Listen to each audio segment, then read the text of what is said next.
Alright, so it's post-Christmas, and I'm a bit tired and worn out, so I've done this about 3 times. We have a HP Z440 here. We're going to do a CPU upgrade. One of my Christmas gifts to my financial manager was a CPU, which in this is currently running an E5-1630v4. We're going to a 1680v4, which should double the core and thread count and give us roughly 80% boost in performance for certain tasks, as is the case with CPUs. Anyway, part of the Christmas gift is actually installing the CPU, so let's get the side off and get cracking. Now, we got this machine refurbished from a computer refurbisher a little bit after 2020. One thing I like about these corporate machines is they have easy to remove panels. I'm also doing this in the middle of a Discord conversation, so there's a lot going on.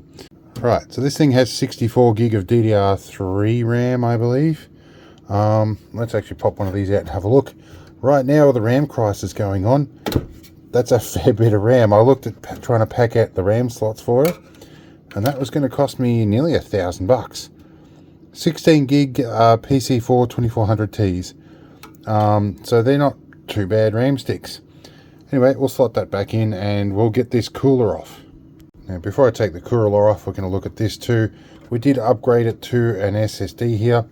What I am going to attempt soon is a PCIe to NVMe adapter and see if we can make it boot. This CPU I'm putting in will do 40 PCIe lanes, so we should have enough between a GPU and an NVMe. Right, heatsink off, and I like this one. The heat pipes are actually exposed right on top of the die. So we're going to get some alcohol out here and we're going to clean off all the heatsink paste, and then we'll lift this off gently. These are a pinless chip, so it means if you drop the chip on the slot, you're going to bugger the pins and basically throw the motherboard away. So a bit of a pros and cons to having pinless chips. It does make them a little easier to store though, but the motherboards are the more expensive part in some cases. So I've just cleaned enough of the heatsink paste off the old chip to see that it is indeed an E5-1630v4. So it is the chip we expected to find in here before we rip it out. Now we need to take this one off, which is push that lever down and lift. Push this lever down and lift. Right. This one should hopefully retract it. There we go. A couple little wings to pick it up with. There's our chip. Okay, fresh chip. Let's tip it out of the bag, not over the top of the slot to avoid dropping it. We have a look. It does look to be fairly clear. Okay. Drop our chip in the same orientation as the other one. Now these are very much in the same nature as ZIF sockets, which are zero insertion force sockets back in the day. So we're going to close this one first, but I do want to just check it is lined up on all the locators. The arrow is in the correct corner. It's the right way up as far as I can tell. Push you down, hook over the clip. Push you down and hook over the clip. Alright, now we go clean the heatsink off. Alright, good coating of alcohol, let it sit for a minute. This may take a few applications and removals to get all the heatsink off here. It looks like it's had a thermal pad on here in the past. So actually this is going to take a bit of scrubbing. We'll be back in a minute. Right, I'm in the middle of filming this because it's Boxing Day. My apprentice decided she wanted some fresh ham and she slipped with a knife and got a big cut across her thumb. So I just had to bandage her up and get her sent off to ER. I did almost the same thing with a pumpkin around about Halloween. So I've had stitches in the same spot. I definitely need to give her some more learning with the knife. Now we're going to also do something equally controversial here, which is heatsink paste time. Put a little bit of this on and spread it around. Now this heatsink has some pretty big grooves in the die. It's not quite as flat as you might expect, so we might just do it just a tiny bit extra, and we're gonna spread this around a bit. because yeah, these heat sinks are not smoothed out with the pipes. This will all squish out obviously a little bit once we put the actual heatsink on, but we just want to get it distributed a little bit. That's probably plenty. Alright, we'll check the temps and everything. Obviously everything. There's something chunky in that heatsink. There we go. Took the chance to shake that out. Let's line our screws and go in a bit like head gasket. A couple of turns at opposite corners first until we get some tension, and then we work around and tighten it all up to the stops to the requisite torque settings.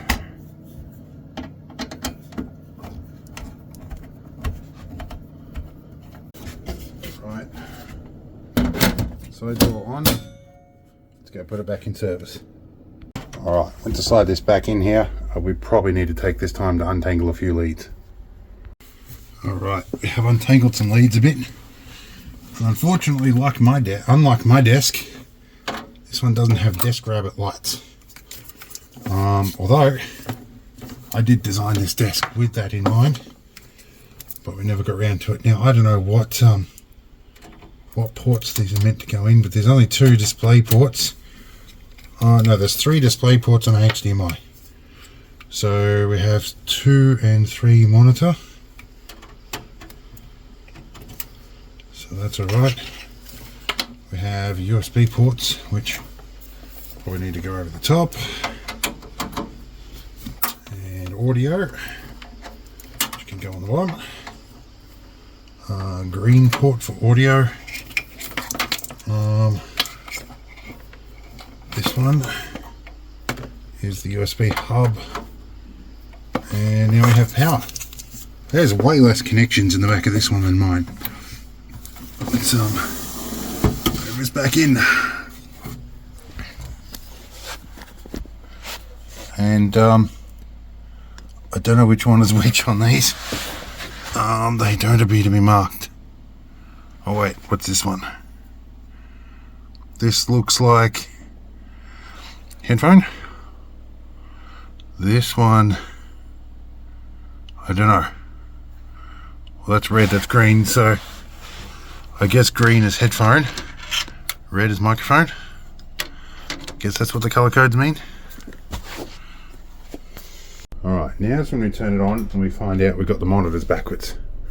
That's 2, that's 3. We'll let it boot. This should be the primary boot screen, I think. And these are all reflective glossy screens. Is that one boot? Okay, escape. Oh. CPU fan not detected. I probably need to connect the CPU fan. Right, let's shut this down. Again, fun thing about these corporate cases is they come off easy. Yep, there is the CPU fan connector. Not connected. That would have been good to have that connected. Alright. The heat pipes are a little warm. So let's do you back together. What's stuck in the back of it? That's one of those cables I untangled. There we go. Alright, let's try again. The CPU fan on this is so quiet it's hard to tell. Wakey wakey sleepy. Now we want to go escape or delete the startup menu. System info. Intel Xeon CPU E5-1680v4 at 3.4 GHz. 64 gig of ECC RDDR4 RAM at 2.4 GHz. That's what we want to see. Alright, I don't think I need to change much else other than some system diagnostics. No, not even that. BIOS setup and a couple of advanced things. See if we have performance options. Hyper threading is on. all cores per processor active, PCIe performance mode. I think that's all really we care about at this point. So let's save and boot. Alright, so the financial manager's a WoW player. We've just had a bunch of WoW things and plugins all start up, so that needs an update. Let's go task manager here, over to performance, and change graph to logical processors. So we have 8 processors. We should have 4 core, 8 threads. No, we should be, I'm pretty sure we're supposed to be 8 core, 16 threads. I can't remember with this. Either way, we're doing pretty well with 3.68 gig. Are we actually showing the right CPU in here? Yes, it is. No, it's showing a 1630v4. That's not the right CPU. Alright, so hello reflective screen and low desk. I've had to go into device manager and uninstall all the CPU cores. I'm restarting. Hopefully that should re-enumerate the CPU. But while we wait, this is the financial manager's desk. She monitors the whole operations center of the house from here. I won't tell you too much about what's going on, but I have been bringing her feathers and buying her flowers for quite some time. See what Windows says now. Okay, that little shifty trick worked, and we're recognizing as a E5-1680v4 now. So we have 8 cores, 16 threads now. Should be good. SSD's working pretty hard, but yeah, we'll work on that a little later. I'm going to do a benchmark on this fairly soon, and we'll go from there. Just some stats for the nerds here, looking at what we've got in terms of CPU capability, and our TDP is 140 watts here, 14 nanometers. Our main board, it's got some other stuff. It is only PCI Express 3, but I mean, this is a 2020 machine. We got it second hand for not much money. Memory, again, with 64 gigabytes. Working pretty well. We're in quad channel memory. I had to muck around with that. It was in dual channel before. Rearranged the memory sticks and got the loadout order correct. So now we're in quad channel mode. So between that and a doubling of the thread count and core count, should be improving just a little bit. Oh, and our graphics. She's got my old GTX 1660 Super in here. The price was right for that, for sure. I think last time we put this together, we did this benchmark. So we're going to run it again. We're going to see what it does. We'll let it go. We'll get ourselves our final result in a few minutes. And we are not doing too bad. We're running about 120 frames. I actually can't complain too much about that. It's looking pretty smooth, actually. So I've come back a few minutes later. It's still running benchmark. Looking at this, the CPU hasn't got much to do with this. The GPU, on the other hand, is certainly running its guts out. That's all good. Oh, and she hides her taskbar, so I've got to bring this back up full screen again. So yes, yeah, minimizing that definitely dropped the GPU there for a bit. But yeah, this is not working very hard, and it's not getting very hot either, so that's nice. GPU sitting about 60 degrees. That's pretty nice. So I can hear some sound out of the headset here, which I need to buy her a new headset. She's loved these things to death. I've had to resin all these bits back to get it too. But yes, I got the pins in the right way around. Maybe that should have been a Christmas present. Maybe it'll be a impromptu present later on. Right, last part of this video is in 9x16. Because I'm going up to offer moral support for the kid, good chance you'll need a couple of stitches. So I hope you appreciated the CPU upgrade, but I'm off to do more things for the family. I can only laugh because I've done this before. I got lots of stitches. The side effect of being independent is sometimes you make a mistake. Fortunately, this is not too life-ending. So I'll see you in the next one. Hope you had fun. Alright, so how'd you go? You got your thumb all stitched up? Yep, and I got my tetanus shot. You survived it alright, did you? Oh, Rosella's. Right. Yeah, job's done. She's distracted by Rosella's. Alright, I think we don't need to panic. Alright, see you in the next one.